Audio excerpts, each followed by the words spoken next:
گفتمش دیگر نبینم، باز دیدم، باز دیدم در دو چشم دلفریبش عشق دیدم، ناز دیدم، برگ گل دیدم، میان برگ گل شیراز دیدم. من آزیتا لاچینی هستم. 87 سالمه و 70 ساله که بازیگر هستم. 2 سال و نیمم بود، دقیقا یادمه. من و برادر بزرگتر از من هر دومون سرخ-اقلی گرفته بودیم. چندی گذشت و برادر بزرگتر از من که اسمش فضل الله بود این فوت کرد. خلاصه من بودم و خواهر بزرگم. خواهر بزرگم اسمش اعظم سادات بود. منم اسمم اشرف سادات بود. کلاس اولو خب رفتم. کلاس دومم با بچه‌ها رفتم. از کلاس سوم دیگه سرخود شدم. در که میرفتم بیرون جلو بابام روسری سرم میکردم، گره میزدم. بعد جوراب بلند پام بود، رو پوشم هم که بود، محجبه بودم. میرفتم بیرون. از پیچ کوچه که میپیچیدم اولین کاری که میکردم روسری رو در میآوردم، تا میکردم میذاشتم تو کیف. سر کوچه بالایی که میرسیدم میپیچیدم تو کوچه، این جوراب بلند سفید و تا میزدم میآوردم پایین، میکردمش جوراب پوتا. بعد دیگه خیالم راحت بود که من الان مثل دخترای دیگه تو مدرسه هستم. بعد راه میافتادم و میرفتم.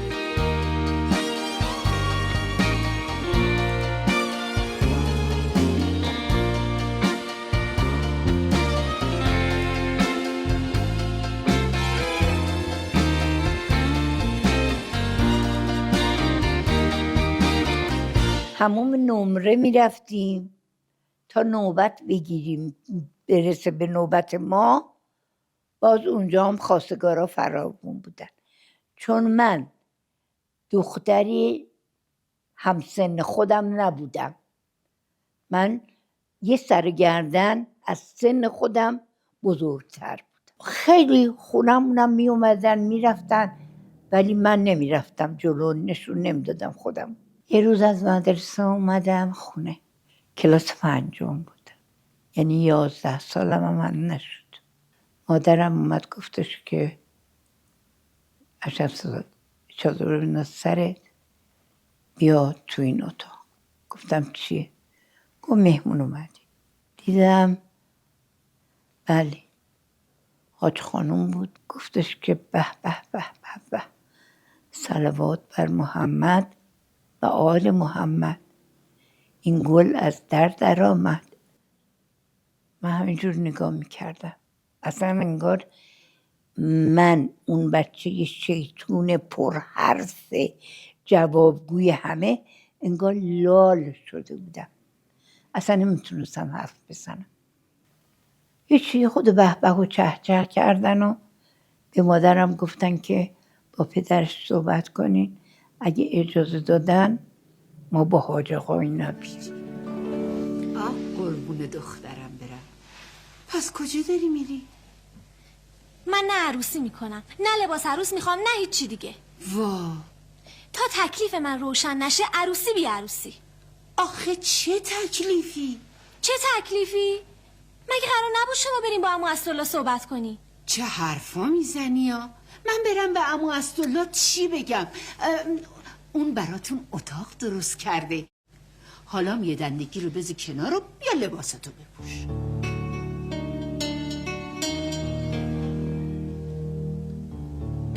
خیلی خوب، خودم میدونم چیکار کنم.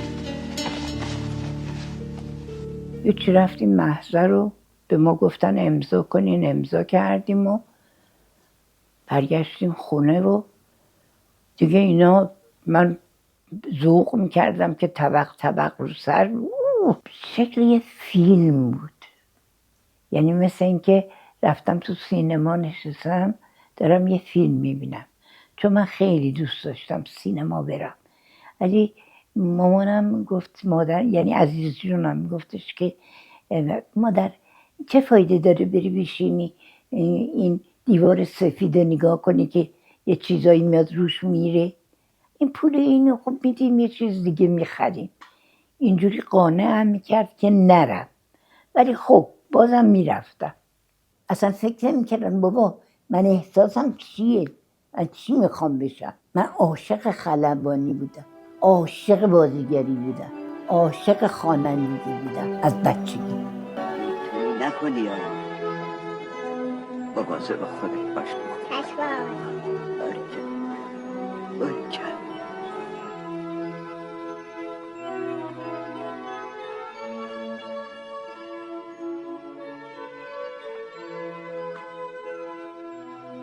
بردن خونه ای که کاش همون موقع میخوردم زمین پا میشکست و نمیرفتم. گذشت تا 3 ماه بعد. حالا فقط خدا میدونه که من تو این 3 ماه چه کشیدم. ولی نمیدونستم بابا، نمیدونستم که چجوری باید یه دختر زن بشه. نمیدونستم، کسی برام توضیح نداده بود، کسی بهم چیزی نگفته بود، تا اونجایی که به هر حال شوهر چاقو گذاشت به خیر خودش، گفت یا ها یا اینجوری. دیگه منم دیدم خب من چیکار میتونم بکنم. من یه بچه 11 ساله، اون یه مرد 24 ساله، من که کاری نمیتونم بکنم که. دیگه هیچی، اینجوری در چشام گرفتم، این گفتم هرچی بادا باد خدایا با امید خودت. هم تموم شد.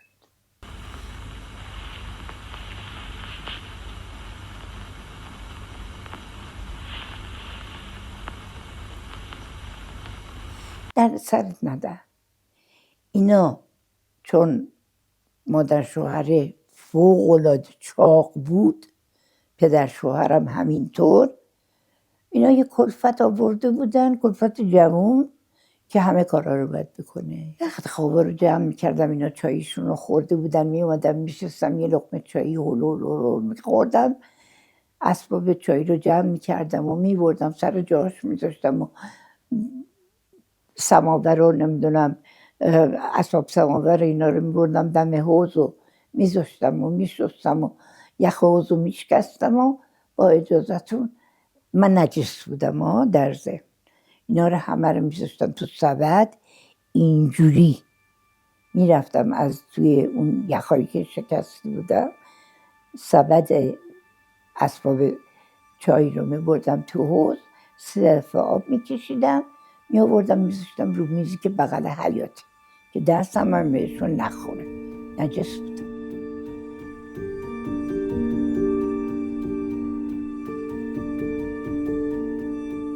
این گذشت تا شکم بنده اومد بالا که سر یه غذایی بود. بالاخره من بیار داشتم بابا، منم انسان بودم. غذا رو آوردن گذاشتن، من حالت تهوع بهم دست داد. یهو اومد بالا سرم گفت این اداها چیه؟ این اطفارا چیه؟ 5 تا بچه ما به دنیا آوردیم، از این ادا اطفارا نداشتیم. دیگه روم نشد بیام پایین و همونجا تو اتاق موندم که 3 ماه موندم تو اتاق. یعنی شب که میشد همه میخوابیدن، من تازه میومدم پایین، نون خشک پیدا میکردم، میبردم زیر شیر آب میگرفتم، خیس میشد، میبردم بالا، میشستم نون خشک میخوردم. کار دیگه نمیتونستم بکنم، چون شوهر بنده هر شب پنو پدر مادرش میخوابید، تو اتاق زنش نمیومد بخواب که بگم بابا جون یه پنیری یه چیزی بگیر من بیارم با نون خور. ابد. یعنی این خانواده اصلا نمیگفتن این دختری که هنوز به 12 سال نرسیده خبر مرگ شکمشم انقدر شده، خب گرسنه شه، خب بچه تو شکمش. ابد. حالا کبریت دارم تو آشپزخونه، یه کبریت الان سرش رو تیز کنی با چاقو، بدونم در قبلمه بیاری به من بدی، من بهت میگفتم که من چجوری باید ظرف میشستم.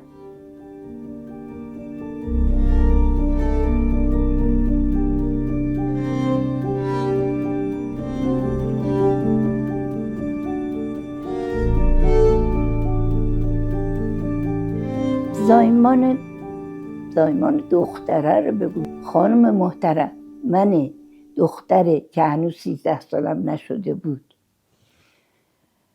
3 تا آجر گذاشتن اینجا، 3 تا آجرم گذاشتن اینجا، 3 تا بالشم گذاشتن زیر سرم، یه مجمعه خاکسترم گذاشتن زیر پام که بچه به دنیا میاد بیا تو خاکسترها، نجس نباشه، تمیز باشه. دردا رو کشیدم، تمام چه می‌دونم رو اندازه‌ای که روم انداخته بودن با دندونام جر دادم، پاره کردم، بچه به دنیا آمد. به هر حال گذشت، دختره به دنیا اومد و سر چله اون که اون 40 شده بود، 40 روزش بود، من پسره رو حامل شدم. این آقایی که هیچ وقت نمی اومد، تا همون زمان مادر پدر رفتم اون و اومد تشریف آوردن تو اتاق ما و بنده رو زیارت کردن. دخترم 1 سال و نیمش بود دقیقاً که پسره به دنیا اومد. پسره که به دنیا اومد و روی مثانش یک خیار زد بیرون انقدر و اینا نمی بردنش دکتر، همش میگفتن این بادوم پوستدار رو بذار لای پارچه و محکم ببندین رو که بچه سیاه این رنگی میشد از زور درد. دیگه اون موقع زدم بیرون، دیگه نتونستم تحمل کنم. لحظه دیدار نزدیک است، باز من دیوانه ام، مستم، باز می لرزد دلم، دستم، باز گویی در جهان دیگری هستم. رفتم برای مادرم دیگه نشستم که های های گریه و بعد داستان تعریف کردم بر مادرم. گفتم دیگه نتونستم تحمل کنم. بالاخره دیدن نه، پس من بر نمیاد. من واقعا دیگه بریدم، یعنی از زندگی بریدم به طور کامل. 4 ماه بود بچه هامو ندیده بودم، صداشون رو نشنیده بودم، ولی اصلا انگار نه انگار بود دیگه برام.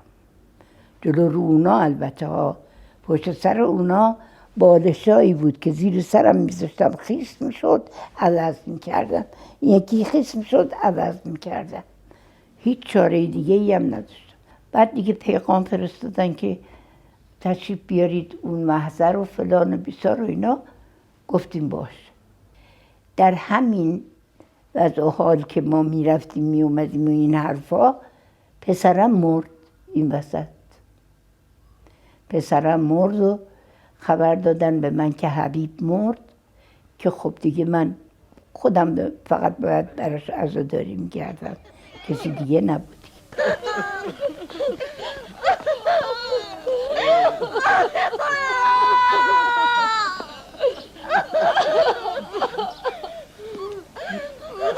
تو رو خدا بسه، یا اگه نمیتونین لااقل برید توی اتاقا، اونا یه دفعه بیشتر نمیگن، بعدش برای این خانم دردسر میشه.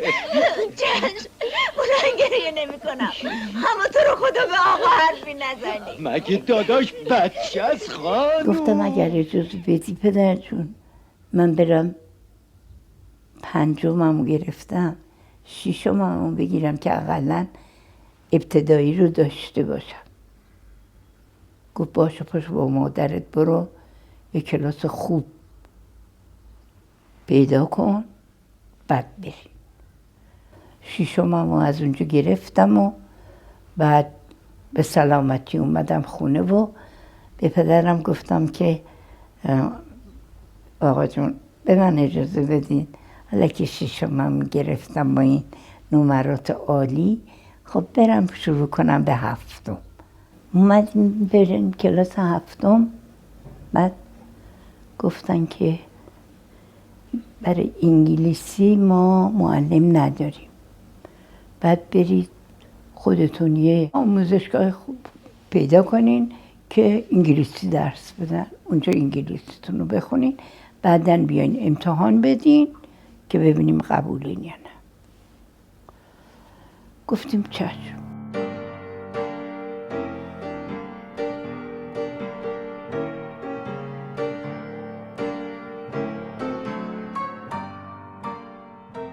از چند روز بعدش دیدم که این آقای معلمم اومد گفت منم سر شاهپور پیاده میشم، اجازه میدین با شما بیام؟ گفتم خواهش میکنم. رسید به این جایی که این آقا یه نامه به من داده تو پاکت. نامه رو بردم خونه باز کردم، پلو مادرم نشستم و شروع کردم به نامه خوندن که من خیلی از شما، خیلی بی نهایت از شما خوشم اومده. من آرزو میکنم که موافقت کنید با ازدواج ما با هم. سن منم انقدره و تا حالا زن نگرفتم، همیشه معلم بودم. دو صفحه نامه از اونها میگه هیچی ننوشته؟ اصلا نمیذاری بخونم که تقصیر منه که قبل از تو نخوندم. برای مادرم خوندم. مادرم گفت خب چه اشکالی داره، بگو بیان خواستگاری کنن ازت. گفتم مادر جون من شوهر کردم، 2 بچه دارم، یکیش مرده یکیش زنده است، حالا پلوی من نیست، این دیگه تقصیر من نیست که من به مردک بگم که آقا بیا من بگیر با این وضعیتم. گفت حالا شما چی کار داری؟ شما جواب نامه‌شو بدی. گفتم چشم. حالا فردا که سوار ماشین شدیم که برگردم خونه، دیدم باز یه نامه دیگه تو پاکت داد دست من.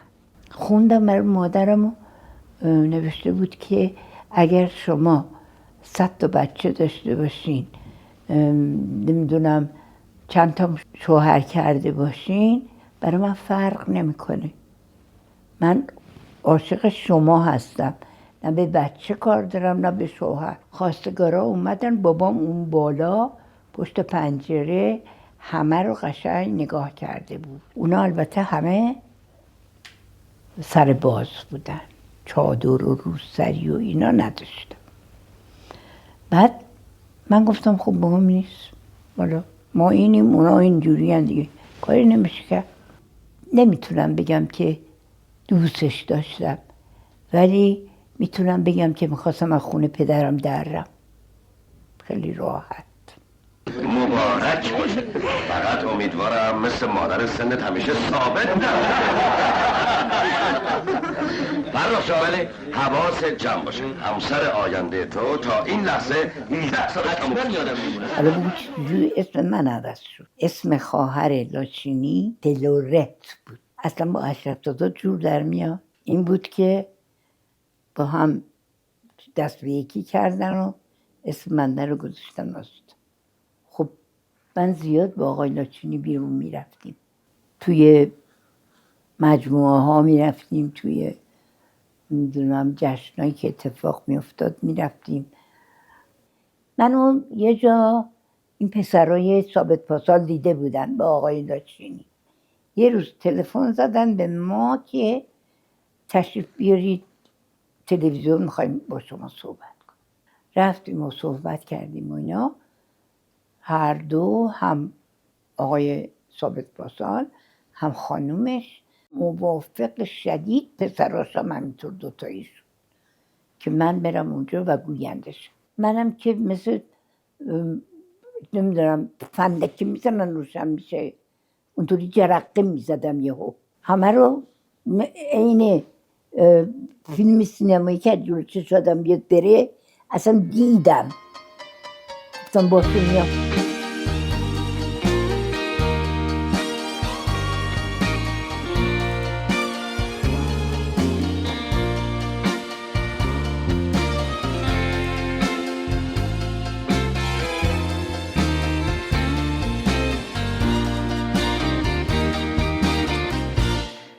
تابو شکنی بوده؟ یعنی میخوام بدونم خانواده‌ات، فامیل، دوستان نمیگفتن که چی شد که یه دفعه نمیدیدن. تو مومن بودن، تلویزیون نداشتن. قربونت برم، من که از اول گفتم همشون چاد و چاخچوری بودن. نداشتن تلویزیون، نداشتن، خدا رو شکر نمیدیدن. یا اونایی هم که داشتن به من زنگ میزدن، من میگفتم که فقط به گوش خانوادم نرسه ها. میخوای بفرما، کدوم میخوای؟ اینو میخوای یا اینو؟ چیزی نیست، من 16 سالگی منه، 1334.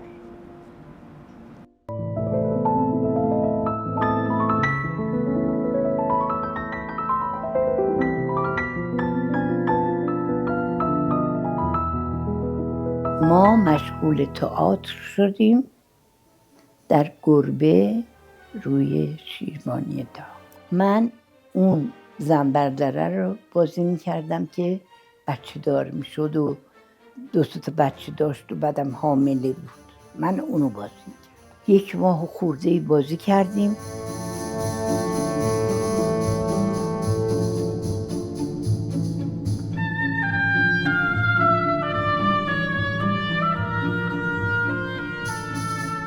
یعنی من تئاتر رو از اول اصلا با تئاتر شروع کردم. عشقشو داشتم، فریاد میگرفتم. خود آقای لاچینی یه تئاترش بازی کردیم هممون و من از اونجا شروع کردم به تئاتر بازی کردن. یعنی اومدن دنبالم که بفرمایین این نقش رو بازی کنید. تئاتر رو خیلی دوست داشتم، خیلی، و تو تئاتر میدرخشیدم. اصلا ارزام میکرد از همه چی. تمام حسا رو بهم میداد.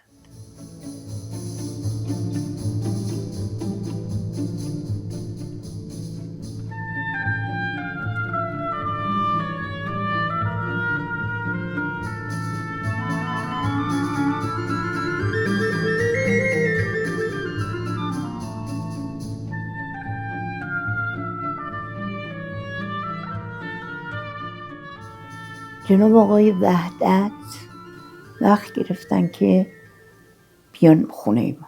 اومدن خونه ما و لاچینی و من نشسته بودیم و وحدت گفتش که من میخوام یه فیلم بسازم که یه دختری از اصفهان با یه پسری دوست میشه و پسر بهش خیانت میکنه و این حامله میشه. این حامله میشه و دختره میگه چیکار کنم چیکار نکنم. پسره میگه بیا من میبرم تهران، اونجا با هم زندگی میکنیم. و این بدون اینکه به پدر مادر بگه میاد با این پسر تهران. لاچینی گفت خیلی خوبه، داستان خوبیه و من قبول دارم. به من گفت تو چی؟ تو قبول داری؟ گفتم بالاخره کار دیگه. حالا تئاتر تموم شد، تلویزیون تموم شد، حالا اومدیم سینما، بس ببینیم این دیگه چیه. کار سینماییمونو ما از سال 1339 شروع کردیم. تمام این روزایی که ازتون دور بودم و ساعتی نبود که به فکر شنیدن این خبر نباشم. اگه تو بدونی با اومدنت به اینجا چقدر منو خوشحال کردی باورت نمیشه. حاضری زنش بشی، عقد کنی؟ ما دیگه بسمه، ما دیگه حقمونی بدبخت باشم. بنشینید بچه ها. ایشون خانم شفیق، معلم تازه شماست. بی عاطفه، بی همه چیز. مگه امیر به تو چه بدی کرده؟ چه بدی؟ قاچاقتو میبرد و میآورد، به خاطر تو حبس کشید. اون وقت تو فقط پول جمع کردی، براشم هیچ حقی قائل نشدی. آخر سرم دست خالی از خودت رو کاشی سوال نمی‌کردی، کاش این سوالو نمیکرد. وحشتناکترین قسمت زندگی من همین قسمت بود. یعنی تا پیری من دست بر نمیداشتم. یعنی تا زمانی که تو دوبلاژ کار میکردم، 50 سال دوبله کار کردم، چون هم دوبله میرفتم، هم تئاتر میرفتم، هم بازیگری سینما میکردم، همه با هم، که میگفتم تو رو خدا من نره دارم، نتیجه دارم، اذیت نکنین منو دیگه، من خودم خجالت میکشم. خیلی اذیت شدم در این مورد، خیلی خیلی خیلی.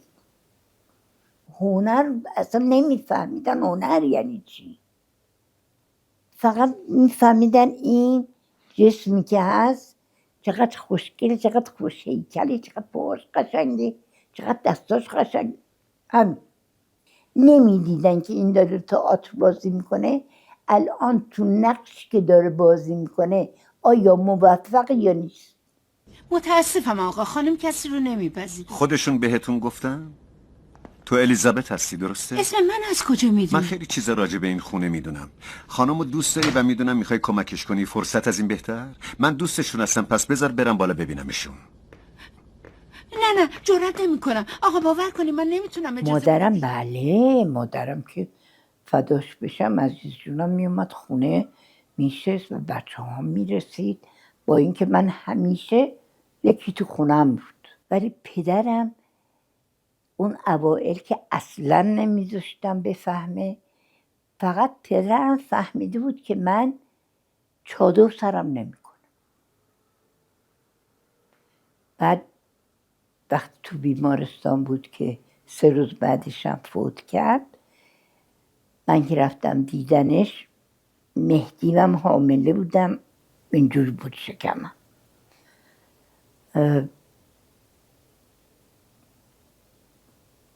گفت سرتو بیار پایین. سرم آوردم پایین، در گوشم گفتش که بابا چادر سرت کن. همین. والا چی بگم مولود خانم، ته دل خودم هم از این قضیه راضی نیست، اما چیکار کنم؟ مصطفی که اصلا انگار نه انگار دختر، آقا اسدالله که در روزی رو روی هر دوشون بسته، چجوری ولش کنم؟ من رفتم آلمان، 3 سال آلمان بودم. بعدن خونه گرفتم و سرانجامی دادم به زندگی، من و محمود و پدرش. مریم که شوهر داشت، محمدم که خانومش بود، بچهش بود.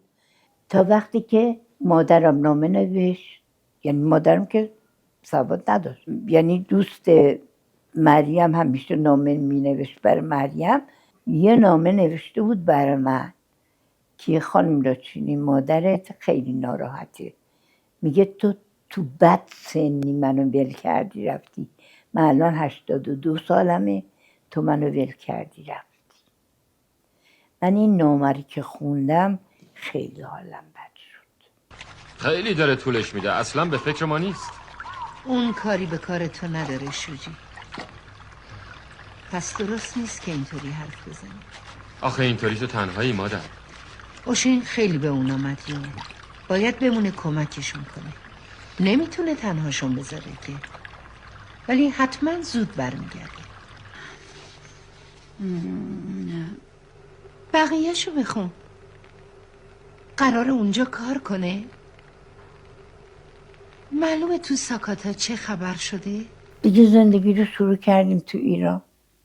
آقای لاچینی که آلمان بود، بعد 1 سال که من اومدم ایران، نامه داد برای محمود که بابا من میخوام بیام ایران. من دیگه حوصلم سر رفته، از بس اینجا تو آلمان تنها موندم. محمودم خیلی من چسبید که مامان باید بابامون بیاریم تهران.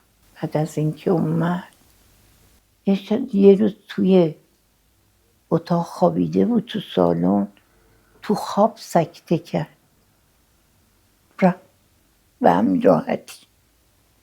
خدا بیامرزدش.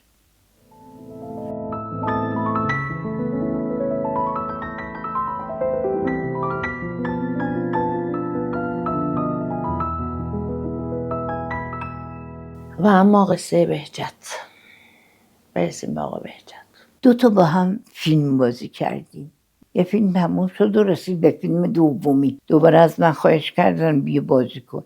یه روز گفتش که من الان زمستون شده، یه کاپشن میخوام، یه کلاه میخوام، یه شال گردن، بیا با من بریم بر من بخر.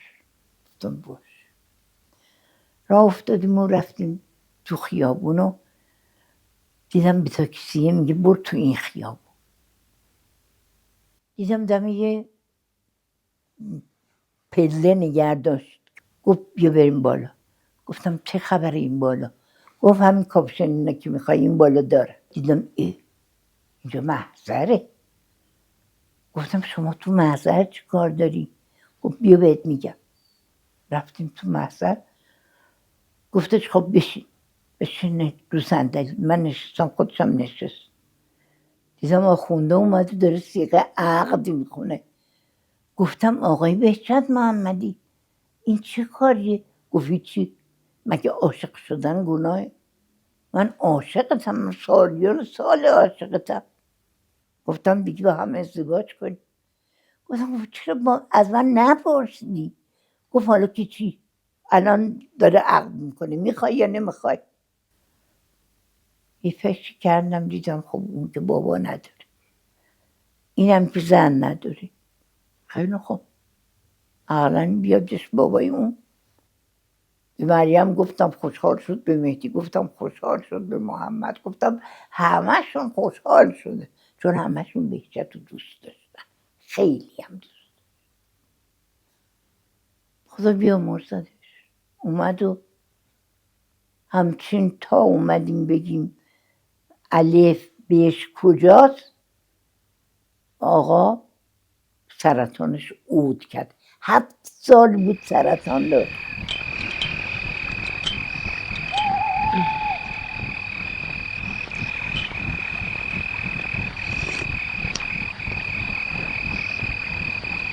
بدجوری تنها شدیم. وقتی رسول بود اقلن حرفی میزد. به دلم آتیش نزن.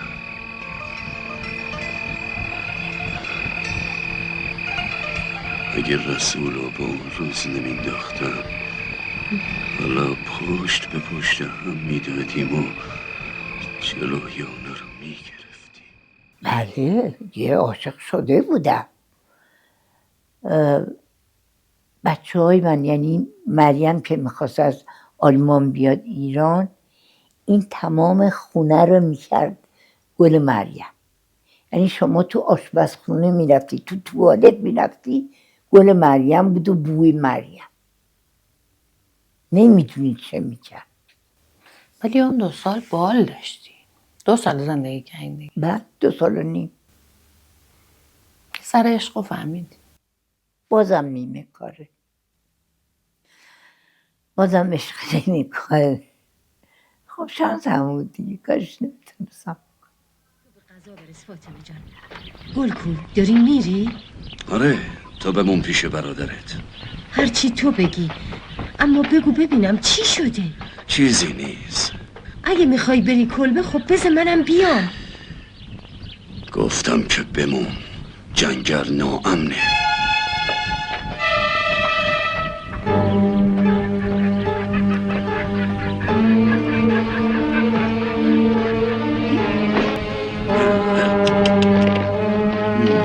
خدا حافظ. خدا حافظ. من 7 بار زایمان کردم، 3 بار سقط. برای اینکه دوست داشتم که وقتی پیر میشم مثل الان بچه هم دورم باشن و من تنها نباشم، از زندگیم لذت ببرم با وجود بچه ها. ولی خب خداوند نخواست، بچه هم ازم گرفت. 3 تا پسر ازم گرفت، یه دختر ازم گرفت، داماد ازم گرفت، شوهرمو گرفت. دیگه الان دوتاشون که آلمانن، یکیشون بلومه. تنها شده. از اونچه که میترسیدم به سرم آمد. از 2 سال و نیم پیش که دخترم سرطان داشت و فوت کرد، من دیگه ریختم. دیگه نتونستم تحمل کنم.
چند سال ندیدمت مادر. من از سال 96 همه کارا رو گذاشتم کنار. خسته شده بودم. روحن و جسمن خسته شده بودم.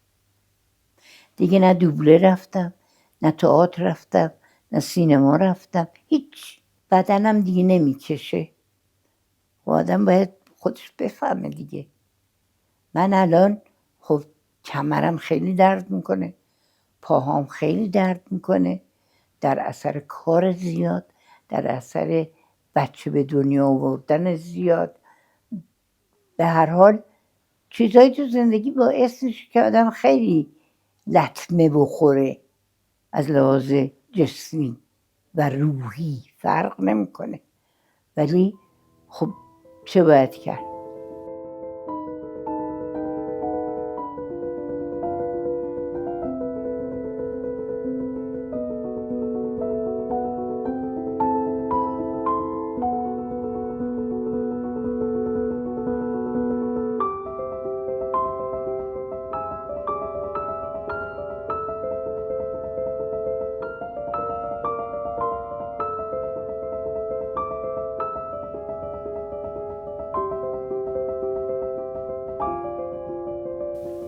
به نسبت سالایی که کار کردیم این همه سال، واقعا الان قدرتون اونجوری که باید میدونم؟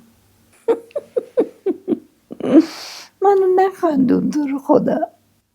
آخه فدات بشم، تو این مملکت قدر چی رو میدونم که بخوان قدر بازیگر بدونن؟ اصلا با بازیگر مخالفن.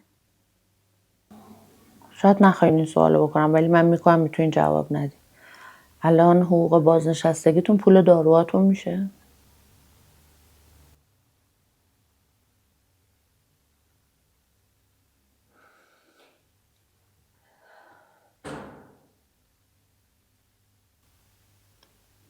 بهتر بود میگفتی پول کرایه خونت میشه.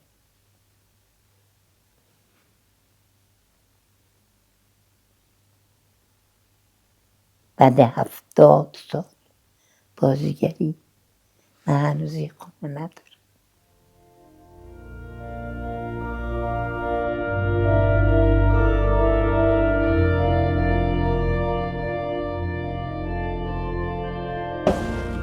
تازه درست کرده، طیب خانم گذاشته و رفته.